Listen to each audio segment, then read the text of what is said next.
Hello, everyone.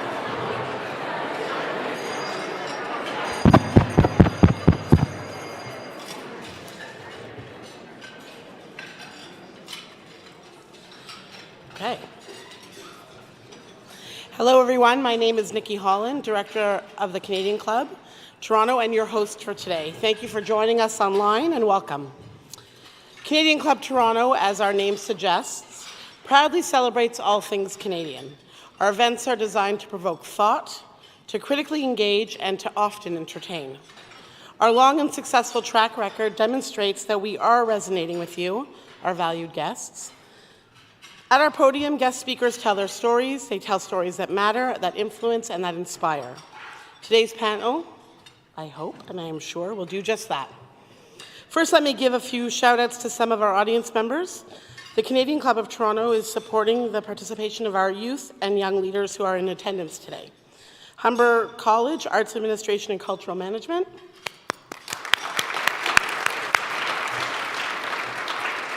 Queen's University, MA Arts Leadership. And York University Schulich School of Business, MBA program in Arts, Media, Entertainment Management. It's really great to have you all with us today. And now it's time to introduce our panelists. Soulpepper Theatre Company, the National Gallery of Canada, Toronto International Film Festival, three important artistic and cultural organizations with strong local, national, and global reputations. Their offerings have entertained many an audience.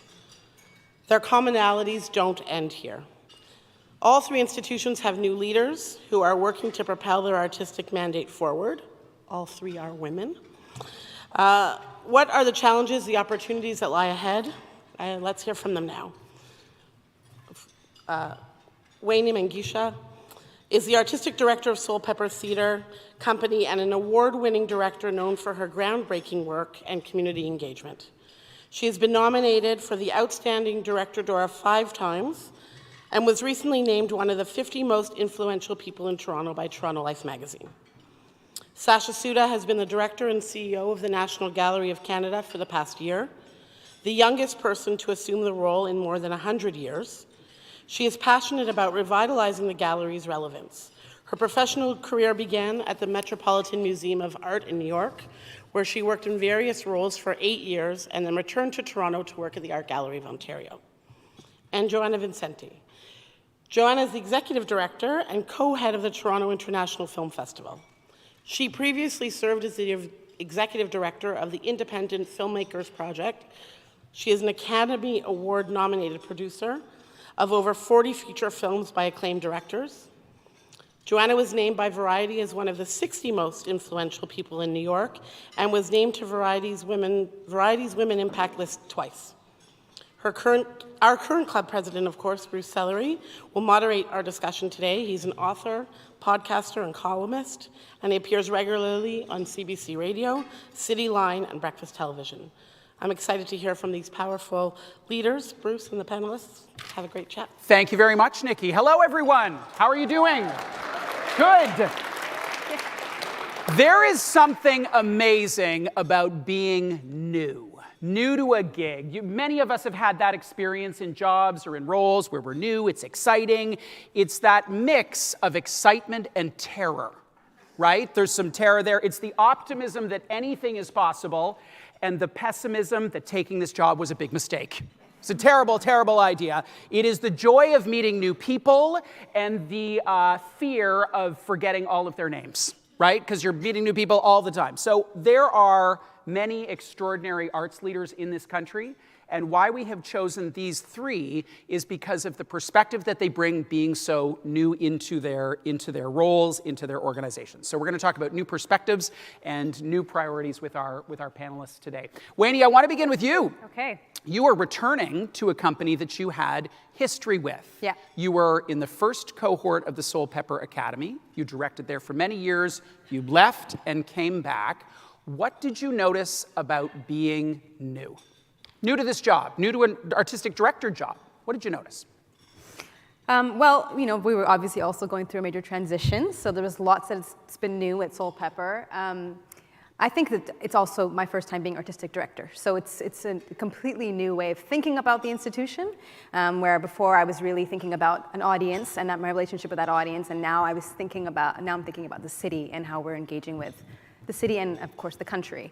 So it's a totally new shift in the way that we're thinking and the way that we're looking at not just the content, but how we are making that content and how we're structuring the organization to empower all the artists that come through the organization. So you made a big splash at your opening event, so I hear. I wasn't there, but I heard that you danced. I danced. Paint the picture. This is not how it rolls for every artistic director. You have to rethink in the country. This is not the standard playbook. What happened? Well, we wanted to make a gesture, Emma Stenning and I, who is the executive director of Soulpepper, to really do some kind of a radical gesture of welcome into the institution. We wanted to think about a creative way of doing that. So we had a community gathering that invited people across sectors and definitely to the theater community, and invited a bunch of artists and had a chance for people to have different access points into talking about what the new Soulpepper will be like. A chance for the community to have an investment and to have a way to communicate that. So we actually filled one of our theaters with sort of post-it cards and provocative questions and asked them to answer them. We have hundreds of cards that we're still going through around sort of ideas and suggestions from the community. And then we had a large sort of engaged dance experience that one of our artists led the whole community through. And we had hundreds of people dancing together in unison. And to kick it off, I thought I had to do something to really get people inspired. And so I took off my heels, I threw them into the crowd and jumped up there and I danced. And it was, it was also me bringing a piece of myself, because it was also cultural African dance, and got people, invited people to sort of bring themselves to the community. And we're really striving to be a community hub that's civically engaged and that's asking people to bring themselves to the organization in an authentic way. So I thought I would start with that. Sasha, I want to ask you about what you noticed was new in your new job, and I'd like you to include in your answer this anecdote that I read in the Globe and Mail about your first day and arriving not through the staff entrance, but arriving as a patron would arrive, and what changes that initial first impression led you to make. Well, so many of you have likely read this, but what you may not know is that the National Gallery is made up of 2 buildings, and they're attached by a bridge. And that bridge really is meant to, by design, separate the public from the staff. And so when the building was built, and it's a magnificent monument to arts and culture, in 1988, and designed by Moshe Safdie, it was at a certain moment in museology when you might imagine that these 2 different groups may not want to intermingle. But of course, we've been thinking a lot differently about museums now, in the same way that you were expressing this need to kind of bring the community in. I thought, well, I'd like to see what the community experiences when it walks through the halls of the National Gallery. And I'm almost 6 feet tall, and I walked by Mama, who is the beautiful spider on our plaza, which welcomes about 3 million visitors a year, through the threshold, and it took me over 300 steps to see my first work of art.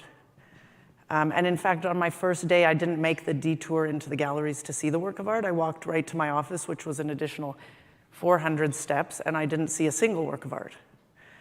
And I thought, that's quite stunning to me, this idea that we're an art museum and we're not declaring boldly who we are and how we can welcome our audience, engaging our collection from the minute they cross our threshold. So we did tear out the ticket desk within the first few months that I was there. It felt very like a customs experience.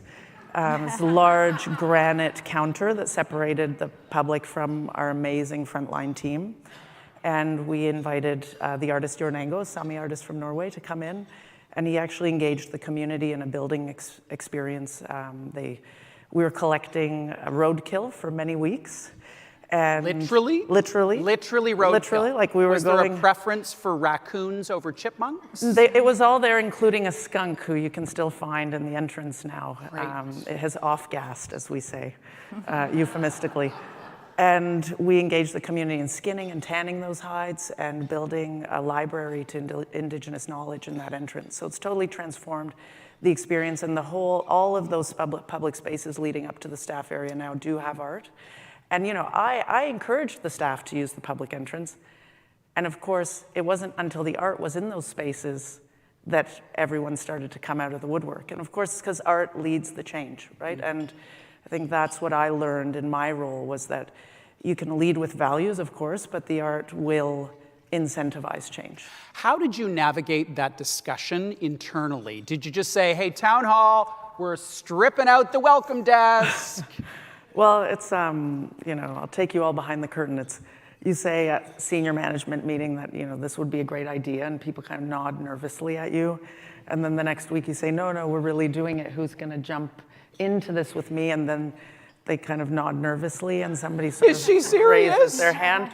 And then 2 weeks later, it's still not happening somehow miraculously. I was a first-time CEO. I am a first-time CEO, right? So then I just wrote an all-staff email, and I said, well, we're tearing out the ticket desk, so it's gonna, and my colleague Suzanne, who manages my schedule, came into my office and just looked at me like, really? That's your approach? And then actually people jumped in, and it was the staff who really took it on from, not from the top, but from the middle. And once Yor got involved, it was like a freight train left the station. There was no going back. So you didn't have to get out a sledgehammer yourself? Or a change management consultant, Just invite an artist. Right. To lead that dialogue. Joana, you are new to TIFF, you are new to Toronto, you're not new to being an executive director, you're not new to running a big facility. There's an extraordinary space in Dumbo that you have been a part of for many years. What did you notice on arrival at Bell Lightbox? So I've been to TIFF many times. I used to be a producer, so I had many films at the festival, and it was always one of my favorite festivals in the world. It's a really unique place that combines the industry, the best audiences in the world, and the press that writes about your films. It's a great place to do business. I sold many films here, launched many films here, so I always looked at TIFF as this incredible organization. So I came in like 14 months ago, and it was a big change of like coming from New York and moving into Toronto, Canada, new country. Last time I moved was from Portugal, and it was like 25 plus years ago. But yeah, it's been What kind of a New Yorker did you become in the last 25 years? Are you the New Yorker? I lived in New York for 3 years, only 3 years, and I noticed when I came back to Canada, I had become an elbower. Like I would just elbow people all the time, because that's how you get around on the MTA. What kind of a New Yorker were you?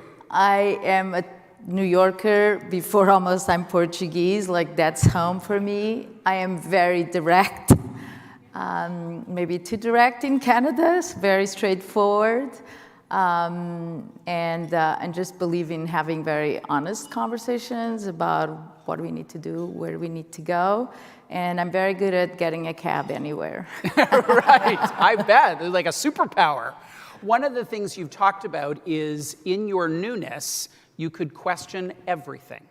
What are some of the questions that you raised, and how did you do that in a way that acknowledge the extraordinary success that TIFF has had, and at the same time, you're new. You got questions. Why is the photocopier there? Exactly. So I think being a producer, because every project is different, you're always questioning what is the best approach. How do I go about financing it, or packaging, or who's the audience for this film? So the approach is always different, and I think I always kept that with me, that every situation is different and it needs questioning. So obviously I inherited an incredible organization that had been ran by peers and Michelle, who's here. But like, how can we bring the organization to the 21st century? How do we think of what is the festival of the future?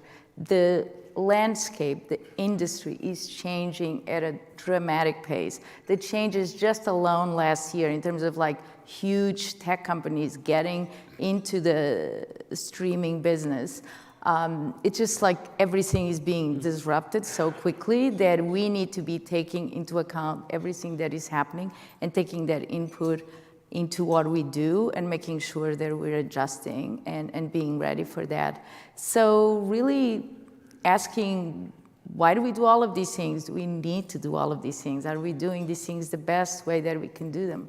What our stakeholders are also changing, so just making sure that we keep tabs on how everything is changing. Sasha, I want to ask you, and then I'll open it up, what perspectives that you bring do you find to be most notable in this first year or two? And what I mean by that is all of us bring all sorts of things. We bring our gender, we bring our language, we bring our history, we bring our academic experience, we bring our work experience. If I were to ask this question to Warren Buffett, he might say the perspective that is most notable in how he runs his funds is the fact that he's a bridge player. He's a game player. He sees business as a game. And it would be wonderful if we all brought our full lived experience to everything, but I would assert that there are elements of our perspective that we can notice as being more pronounced, especially in these first, in these first months or years. What would you say has been one perspective that you thought, oh, this may be because I see the world through these glasses? So this might surprise you all, but I think it's because I'm a medievalist. And what does that even mean? Does that mean you're super into Game of Thrones? There's two kinds, and I'm not in that camp. But so you're not going to kill me with a pickaxe? No, but I started my career in the Department of Medieval Art at the Met, and I have a PhD in medieval illuminated manuscripts from the 1400s, and I worked on exhibitions of really, really old stuff. And often people kind of wonder how that's relevant today, and 8 formative years of learning how to tell those stories in a really engaging way, because surprise, surprise, history repeats itself. So there's a perspective there on kind of how the past can connect to the present and maybe even help us kind of foresee how to avoid the same issues in the future. But most of all, we never felt like the audience was going to come marching towards the medieval galleries. We had to tell great stories. We weren't entitled to anyone's attention.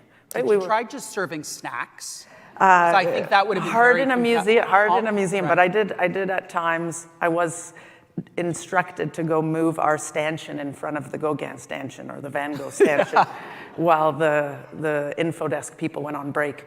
But I mean, that kind of idea, that's a true story. Healthy competitiveness, within the workplace. But truly this idea of telling a story that's relevant to people, not feeling like everyone is already, or should, even worse, should be interested in what you're doing. I think we're all, arts is, visual art, culture, it's a matter of life or death. It's how much we engage with it and convey that enthusiasm to the rest of the world that will determine the power that it can have within society. And so I think I learned that from being a medievalist. Wow. And not having a kind of uppity sense of, how interested people were in my stuff. Right. Joana, what about for you? What of the many things that you bring to this role do you notice as being particularly discernible or relevant? I think I've always been trying to see where things go and where I see challenges, and then how do we go about fixing what we need to fix and what's the opportunity there. So with my production company, we were at the beginning of the digital revolution. We had the first digital studio in the US. We experimented with new forms of distribution, with day and date when I had a company with Mark Cuban. So I think it's really looking at where things are going, looking at kind of everyone is fighting for people's attention. Everything that we do, it's about audiences. How do we engage audiences both in the building? How do we make those experiences in the building that is not just seeing a film, but it's a transformative experience? And at the same time, where do we engage audiences where they are? So we partnered with Bell and Crave and started this new digital shelf with the TIFF original films that played at festival that wouldn't get distribution in Canada, and now they have it an opportunity to reach audiences across Canada. So it's trying to always look at where can we go and what are things that need to be fixing. And like the futurist part of your brain. Yeah. Weyni, what about for you? What perspective do you notice that is like, oh, this is new. Weyni walked in and this is kind of new. Definitely my community, social activism, I suppose, is what I would say.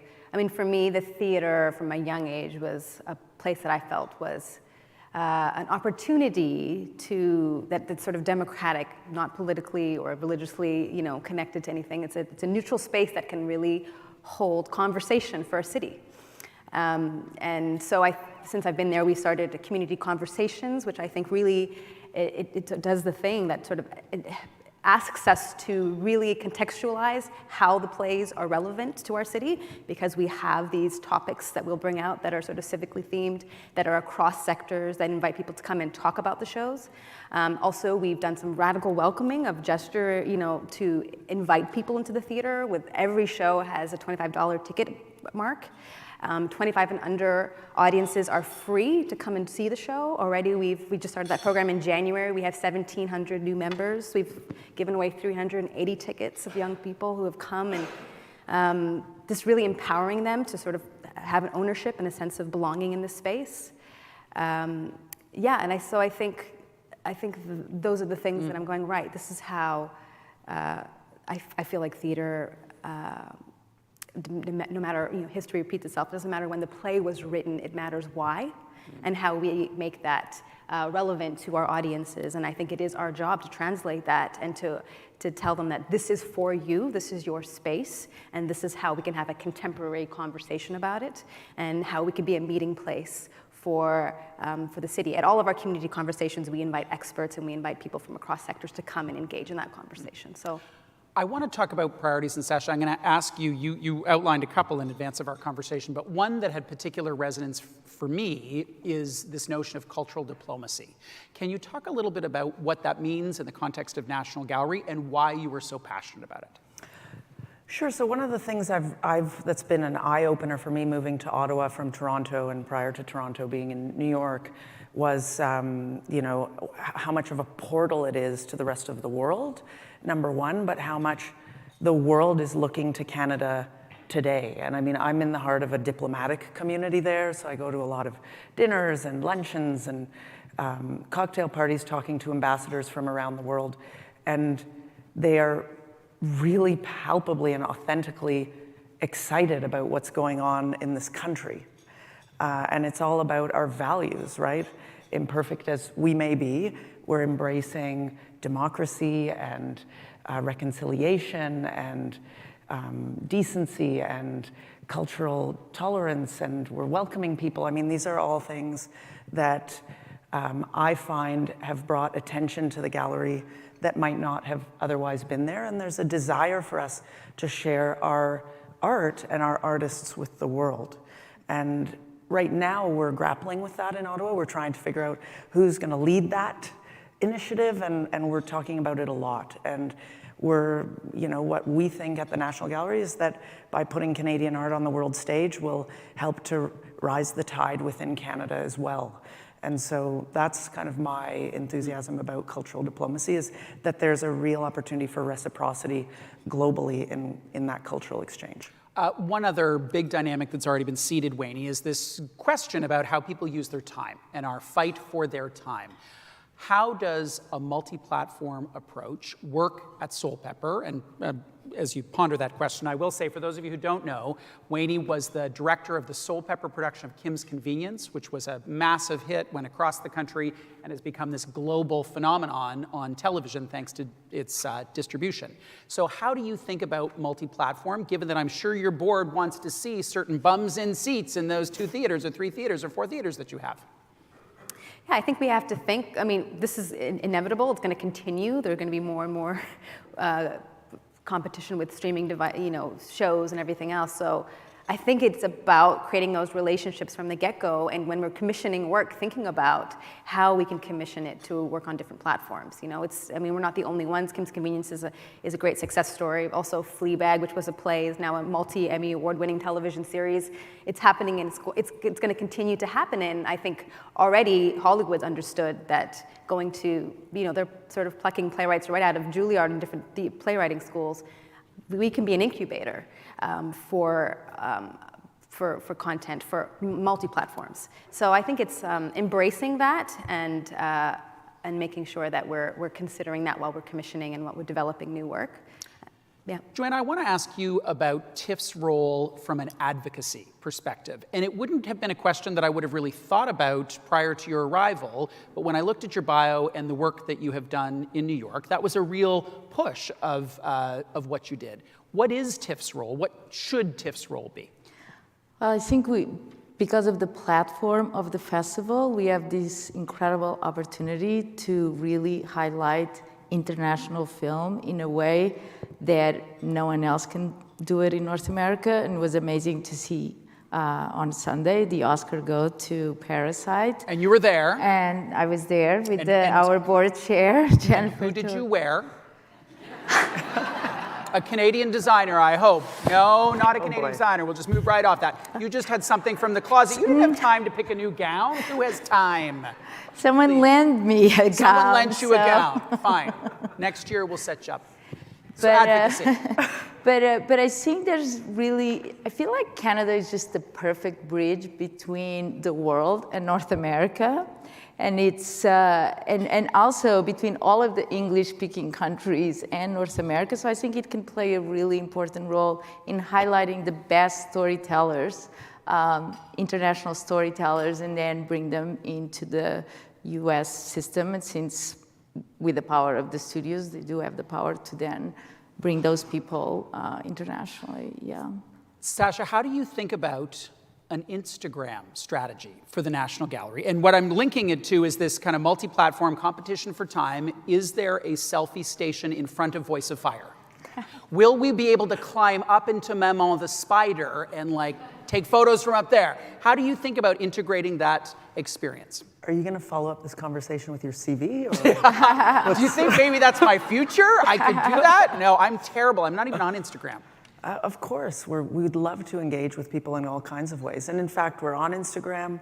And if you go through, which I do often because I find it extremely uplifting, through the geotags of the organization, it is a profoundly different audience that's Instagramming itself than we associate with the National Gallery of Canada. So I think that the social media platforms, as challenging as they can be to engage and manage and moderate, they can provide great hope and optimism as well. Joana, what would you say about how the filmmakers, how the film community thinks about Netflix? It is the OxyContin. What's shocking to me is to see Netflix participate in the industry like an old-time movie studio, except for they've got, the run of the theater is for 5 minutes, and then everybody else is watching Marriage Story at home with Uber Eats and texting their mom because, they're not in the theater seeing it with 1,000 other people. How do you think about it? So it's complicated. So was Marriage Story. That was a Marriage complicated Story. film. So, Netflix is investing, $15 billion a year in content. So imagine that. That's incredible opportunities for filmmakers, for storytellers to tell their stories. They're giving them a certain amount of freedom to tell those stories without the controls that sometimes would be associated with those productions if they were financed by a studio. They're really working with the best filmmakers out there, from Alfonso Cuarón to David Fincher, Dee Rees, Jane Campion.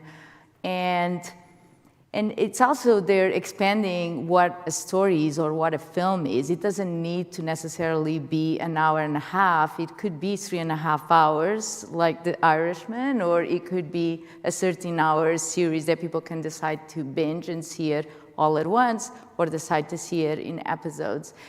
On the flip side, I think we'll see a lot of competition. So the good news, it's good for filmmakers all around. Of course, there's a danger that local filmmakers might get a bit squashed by the global ones. But on the flip side, there's so much content, there's so much noise that we all kind of rely on what is recommended for me.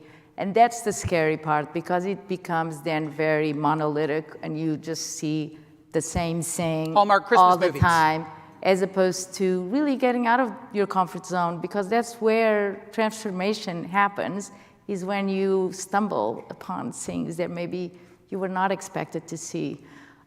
So there's like this wonderful thing, but at the same time, some dangers. And then, yes, we've been, at the TIFF Lightbox, we've been benefiting from all of these wars, and we've been able to show some of those Netflix films that really deserve to be shown in theaters, like Marriage Story or Two Popes, The Irishman. But at the same time, it's 5 minutes, and then they're at home.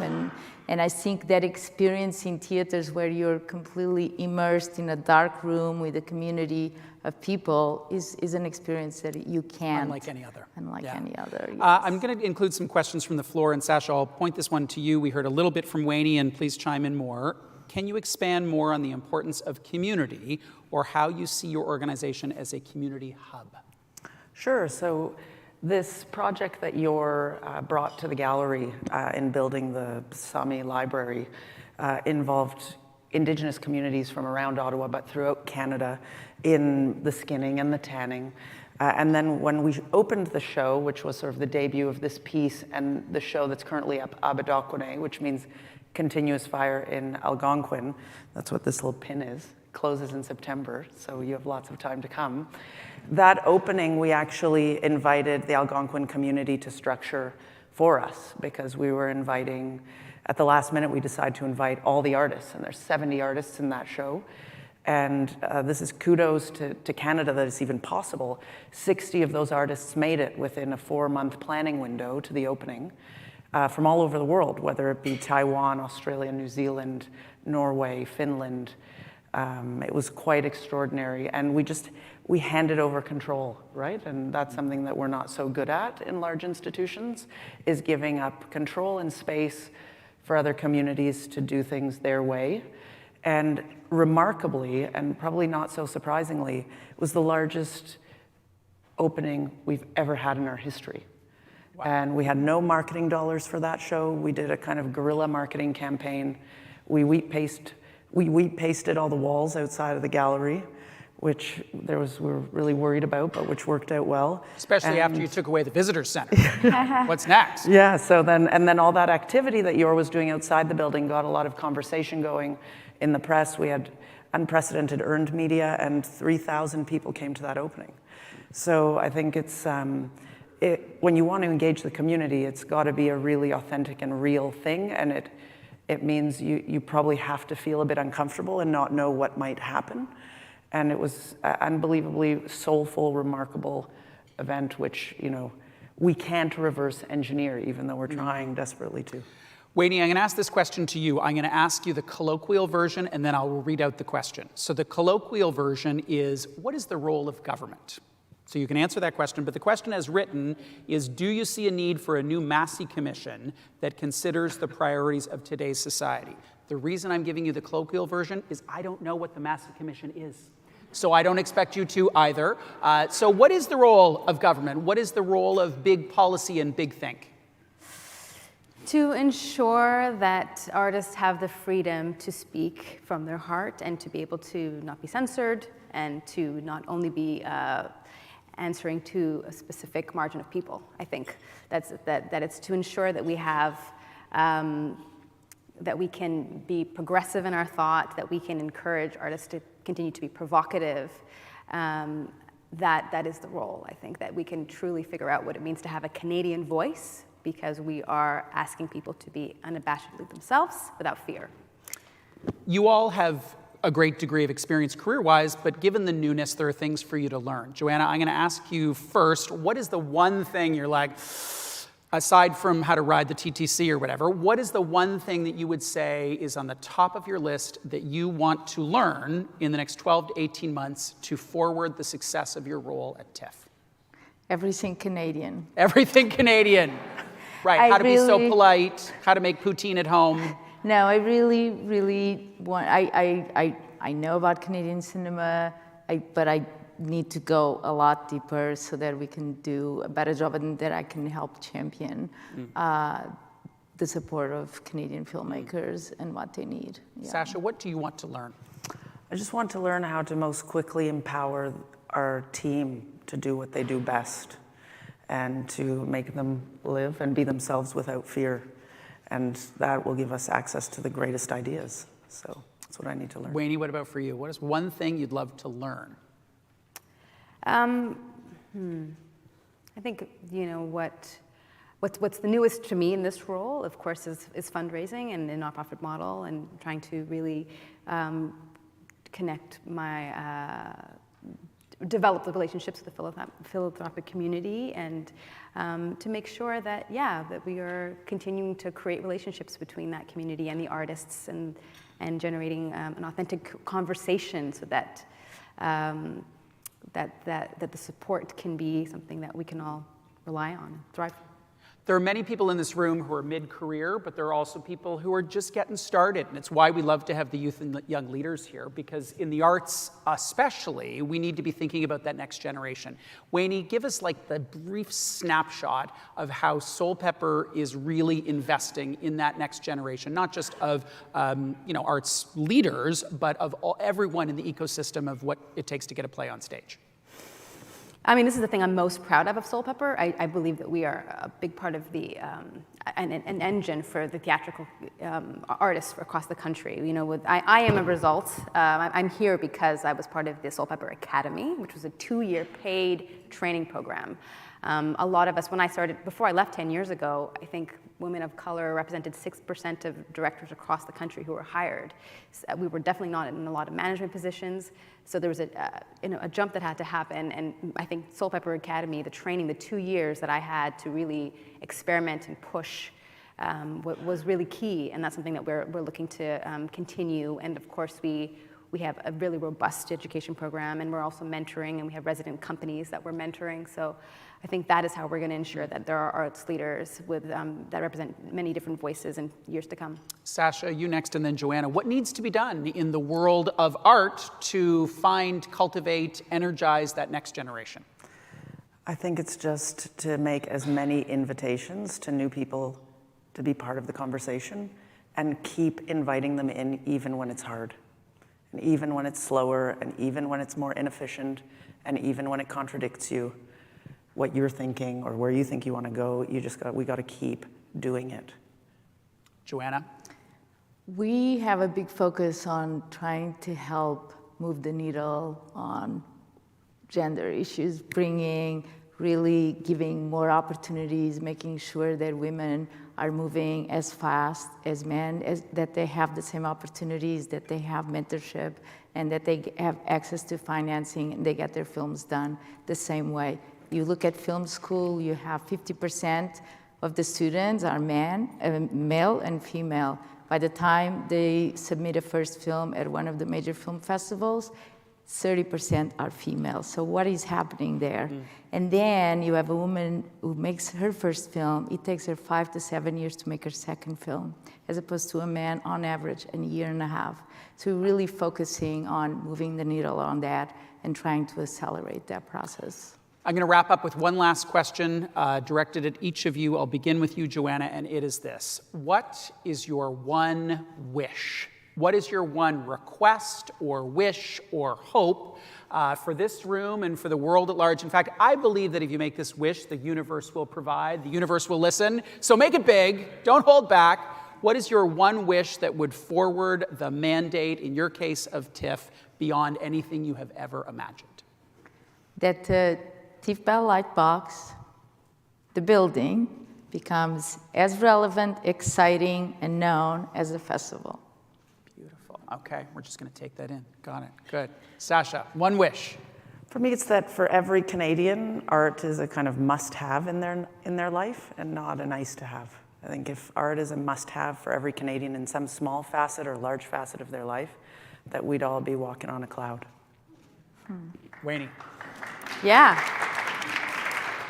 I absolutely agree with that, and I think that for that to continue and to be and to ensure that that happens, we funding for our training and education programs at Soulpepper. Amazing, amazing, amazing. We're going to wrap our conversation here. A big round of applause for Weyni, Sasha, and Joana. Awesome. Awesome.